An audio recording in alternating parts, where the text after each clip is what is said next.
Hey, what is up guys, this is me Ovirup here and you are watching my channel TechAdroit. So আজকে আমরা কথা বলবো MIUI 11 এর কিছু tips and ট্রিক্সের ব্যাপারে যেগুলো আপনাদের জানা খুব প্রয়োজন। তো শুরু করার আগে আপনারা আমার চ্যানেলটি সাবস্ক্রাইব করে দিন অ্যান্ড বেল আইকনটি প্রেস করে দিন যাতে আপনারা কোনো ভিডিও নোটিফিকেশন মিস না করে যান।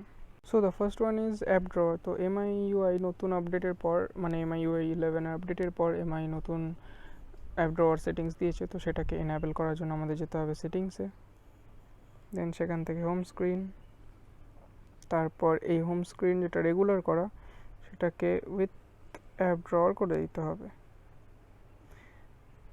দেন আমরা ফিরে চলে যাবো হোম স্ক্রিনে। ব্যাস, আমাদের অ্যাপ ড্রয়ার এনেবল হয়ে গেছে, আপনারা এটা ইউজ করতে পারেন। The next one is app drawer background. তো সেটার জন্য আমাদের যেতে হবে সেটিংসে,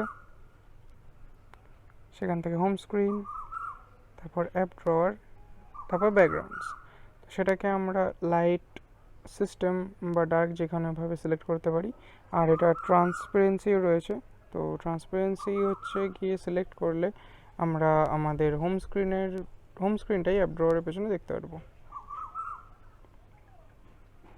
next one is 3D touch. তো MIUI 11 আপডেটের পরে 3D টাচ একটা ভালো আপডেট। তো সেটার জন্য আপনাদের যে কোনো অ্যাপের ওপর লং প্রেস করে থাকতে হবে, তাহলে আপনারা 3D টাচ ইউজ করতে পারবেন। So the next one is quick reply.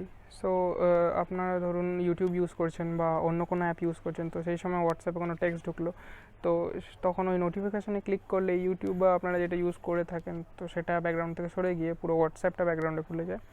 তো মাঝে মাঝে সেটা প্রবলেম করে, তো তার জন্য কুইক রিপ্লাই ইউজ করা হয়েছে। তো আপনারা ধরুন ইউটিউব ইউজ করছেন, সেই সময় যদি টেক্সট আসে আপনাদের, তাহলে এরকম একটা ছোট্ট উইন্ডো আপনাদের সামনে হোয়াটসঅ্যাপের খুলে যাবে, সেখান থেকে আপনারা কিছু একটা টেক্সট করে রিপ্লাই করে দিতে পারেন। তো সেটার জন্য আপনাদের যেটা করতে হবে, ফার্স্টে যেতে হবে সেটিংস, দেন সেখান থেকে যেতে হবে স্পেশাল ফিচার্স, সেখানে আপনারা দেখতে পারবেন কুইক রিপ্লাইজ। তো সেই কুইক রিপ্লাইজে গিয়ে কুইক রিপ্লাইজ এনেবল করে দিতে হবে, আর আপনারা যেই অ্যাপে কুইক রিপ্লাই চান সেটাও এনেবল করে দিতে হবে। বাস, তারপরেই কুইক রিপ্লাই এনেবল হয়ে যাবে। And the last one is accessibility menu. তো অ্যাসেসিবিলিটি মেনু ইউজ করে আপনারা সাধারণত স্ক্রিনশট, তারপরে নোটিফিকেশান সাইলেন্ট বা জেনারেল মোড অন, তারপর লক স্ক্রিন ইত্যাদি ইত্যাদি অ্যাক্সেস করতে পারবেন একটা টাচেই মাত্র। তো সেটার জন্য যেটা করতে হবে আপনাদের, ফার্স্ট যেটা হবে সেটিংসে, দেন সেখান থেকে যেতে হবে অ্যাডিশনাল সেটিংস, সেখান থেকে অ্যাক্সেসিবিলিটি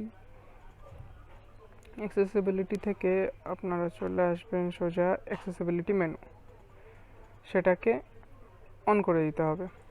বাস, তারপরে এইরকম আপনার একটা বাটন দেখতে পারবেন, এটা ক্লিক করলে আপনারা অ্যাক্সেসিবিলিটি মেনু একটা টাচে ইউজ করতে পারবেন।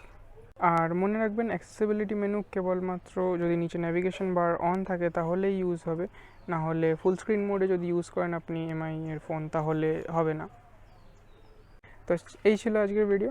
আপনাদের যদি ভিডিওটি ভালো লেগে থাকে তাহলে ভিডিওটি লাইক করুন আর শেয়ার করুন বন্ধুদের সঙ্গে। আমি এরকম ভিডিও আরও আনতে থাকবো, তার জন্য আমার চ্যানেলটিকে সাবস্ক্রাইব করে বেল আইকনটি প্রেস করে রাখুন। Thank you so much.